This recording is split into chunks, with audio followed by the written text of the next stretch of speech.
vamos por la segunda herramienta, que son las encuestas. Ya vimos algunas diferencias que fuimos tocando o notando cuando hablamos de entrevistas. Y en las encuestas vamos a hacer la misma clasificación. Vamos a hablar del contexto, las preguntas y los roles. En cuanto al contexto, las encuestas generalmente se utilizan cuando yo requiero mucha información, ¿sí? Y no tanta profundidad en la información, sino más masividad. Entonces hay dos instancias en las cuales generalmente se usan, que son en instancias presenciales, en lugares públicos, por ejemplo en la puerta del supermercado, en plena calle principal, que nos tiene que haber tocado alguna vez esta experiencia de que nos preguntan, te puedo hacer unas preguntas, ese tipo son preguntas o instancias de encuesta, ¿no? Y después tenemos la instancia de encuestas en situación no presencial, que son las que generalmente recibimos por correo, WhatsApp o algún otro medio de comunicación.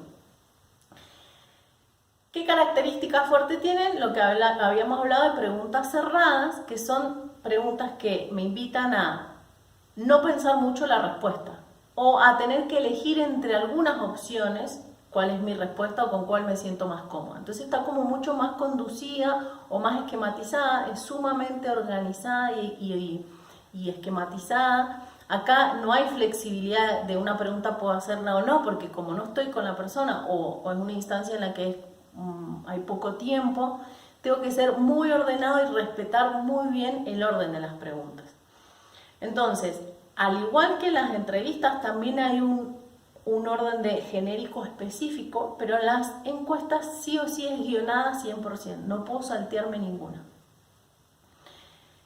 ¿Qué es importante tener en cuenta en las encuestas? Información demográfica de la persona, porque a diferencia de la entrevista yo no la veo y entonces hay información que no puedo deducir. Si yo estoy en una entrevista puedo deducir el rango etario, el género, pero en una encuesta no. Entonces esos datos son importantes contemplarlos. Entonces, edad, género, quizás hasta zona de residencia o alguna otra información que me hable un poquito más de quién está detrás de esa encuesta, siempre se coloca al principio o al final, ¿sí? Entonces, teniendo en cuenta este esquema, yo puedo ir también de lo genérico a lo específico. Y acá lo genérico tiene que ver con ir llevando a la persona que no sabe quiénes me están encuestando, si no es presencial o si es presencial, no sé quién sos porque tengo 2 minutos para responderte. Voy de lo más genérico, vaya rompiendo el hielo y lo vaya poniendo en contexto de qué es lo que le quiero preguntar, hasta cuestiones mucho más específicas como cuántas aplicaciones tenés en tu celular, por ejemplo, o en el caso que veníamos hablando de las habilidades, este tipo de herramienta la vamos a usar quizás con los alumnos. Entonces al alumno le podemos decir, de las materias que cursas, ¿cómo te sentís con tal materia, tal materia, tal materia en relación a habilidades nuevas o habilidades innovadoras? Entonces el alumno solo tiene que decir, con esta me siento cómodo, con esta me siento incómodo, ¿sí? Como preguntas muy concretas. Ese tipo de preguntas de cómo te sentís, cómo lo percibís, quizás cuál es tu experiencia o si tuvieses que clasificar o ordenar. Generalmente en las encuestas se puede decir del 1 al 5 qué tan cómodo te sentís con tal materia. Esas son preguntas más sensibles, van al final, generalmente al final de las encuestas, ¿sí? Lo otro importante es el tema de los roles.